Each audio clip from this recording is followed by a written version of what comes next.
Good morning, everyone, and welcome back to the Nitwit Network. It's your boy Chef, and we're going to be building a wonderful little Hobbit house for you today. So in real life, the seasons are changing here in the southeast. The leaves are starting to change color. It is getting colder. I actually had to put a jacket on this morning, and I wasn't super happy about it. So I decided that I need to build a nice, warm, cozy little place for me to stay inside for the winter. So today on the mountainside behind me, we're going to be building a Hobbit house. Now, this is my take on a Hobbit house. It's not just your standard looking Hobbit house from the outside. Really, what I'm doing is just building a house into the mountain. But I'm really excited to get this build started. This is a naturally generated cave that I've just loved since the day that I moved onto this server, and I've always wanted to do something with it, and I think that it is the perfect time to do that. So let's get started. There's a lot of interior design that's not going to be on camera. I'm just not very good with it. So I build things and tear it down like 6 or 7 times. So just bear with me and we're going to get started and it's going to be a fun little episode. So come along and let's transform this mountain.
Okay, everyone, As you can see, many changes have been made in the design and build process. This is the finished product for the outside. Now I've got a real tight zoom in on this because I don't want to show you the terraforming and the landscaping just yet. But this is what the exterior of the house ended up as. Now we're going to do a full walkthrough at the end of the video, so stick around. But for now, we're going to move inside, get some floors and walls and a ceiling put in. Now, in the next couple of minutes of footage, you're going to see an infinity glass wall that I started and then eventually abandoned because it just didn't turn out the way that I wanted it to. It didn't give the effect that I was looking for, so I've just scrapped that part of it. So don't be looking for that in the walkthrough at the end of the video. But anyway, guys, let's just hop right back into it, okay? Let's get the inside done.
All right, everyone. I am so glad that you're still with me. So let's just go ahead and do this big reveal and show you around the build. So first, I want to just say how pleased I am with the terraforming of this mountain and how it turned out. I was really skeptical that I was going to be able to make a nice, smooth rolling hill up to the build, but it did work out, and I think that it blends in nicely. So let's go ahead and get a little bit closer and take a look around. I ended up removing all of the glass. We have a stairs and slab pack in this world that allows us to make stairs and slabs of some blocks that should be there but are not. So, such as stripped logs. So, these are all stairs here to make the window kind of inside and impassable. So, it's it's really, you can't get a glass block there. Even though it is the size of one block, you just can't do it. In the beginning, I did have some mini blocks pushed in there to make it look like there was a window in place, but they just ended up being glitchy because they were interacting with the hitbox of those stairs, and it just didn't work as well as I wanted it to. So we did scrap that idea. Um, Moving inside, let's see.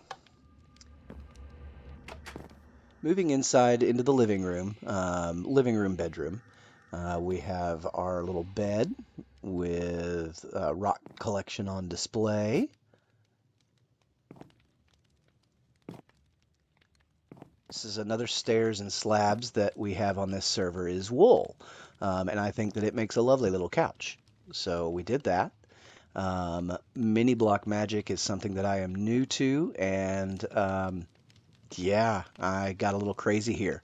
Um, in particular, the little stack of firewood is just chef's kiss. I mean, honestly, it is just so cool to see that next to a fireplace. I think that it brings a lot of realism and great detail to a build. The embers in the fire was just kind of a thought that I'd had. I like it. I don't love it, but I like it. And some of you guys that are a little bit more creative can probably play around with this some more and do much better than I did. Moving on, we've got our lovely little lamps kind of scattered throughout the house with end rods and either note block or jukebox mini blocks. If it is a jukebox, you'll need to just turn it upside down. Otherwise, you'll have the little slot, the record slot on top. But either one will work just fine. Of course, we have our warden head over the fireplace. Warden hunting is something that we really like doing here on this server. A few of us do anyway. So yeah, got a few of those hanging around, and I think that they look great up against the skulk ceiling. While we're talking about the skull ceiling, let's just take a look at that.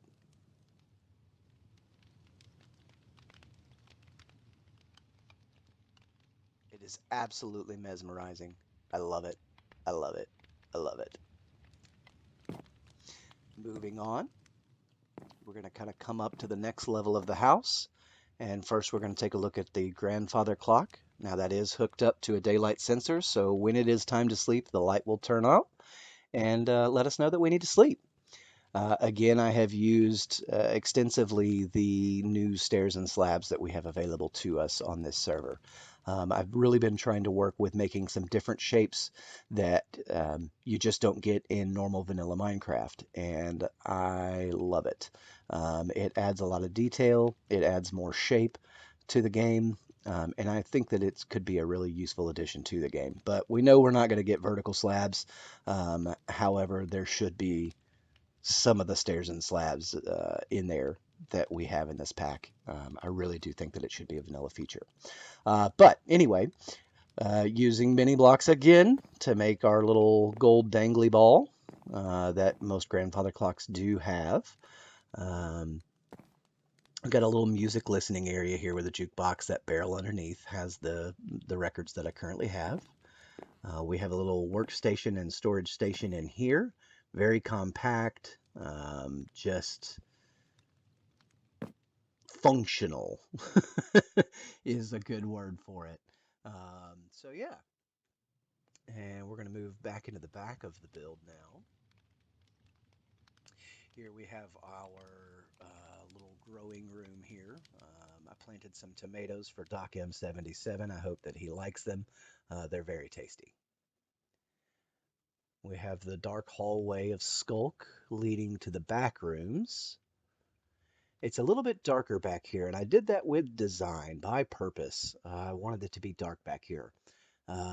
So back here is just kind of a little bit of a magical area. So we have our enchanting table, a grindstone, access to a couple of chests, um, gilded blackstone floor, because it just goes amazing with an enchanting table. I think that it looks really, really good as the floor back here in the enchanting area. And then, of course, we did link up another portal. So now I have 4 portals in my little nether hub. So let's just go and take a look there. So the main tunnel is down there. This one leads to the barn, and well, really, it leads to the mine. This one over here leads to the gazebo. The windmill is over there, and then this is the Hobo Hole. So when you do get the world download, if you want to live in my base, you do have lots of portals to kind of get you around. This is something that one of my server mates put in the other day because he can. Early on in this version of the game, when it was first generated, apparently you could get these guys, these 1 block portals. And before the glitch was patched, he got a bunch of them. And just because it's cute, and I love it. So let's go ahead and hop back into the Hobo Hole. Well, everyone, I do believe that this is going to wrap up today's episode. I really appreciate you coming along with me and taking a look at this hobo hole. I'm not calling it a hobbit hole, I'm calling it a hobo hole. So, but anyway, I really do appreciate you coming along, taking a look with me, and I hope that you really enjoyed it, and I hope that it inspires you to build something in your own world. Um, as always, if you have any questions about the blocks that I've used, anything at all, feel free to drop those in the comments below. I will answer you. Again, guys, thank you so much for being here today, and I hope you have a wonderful day.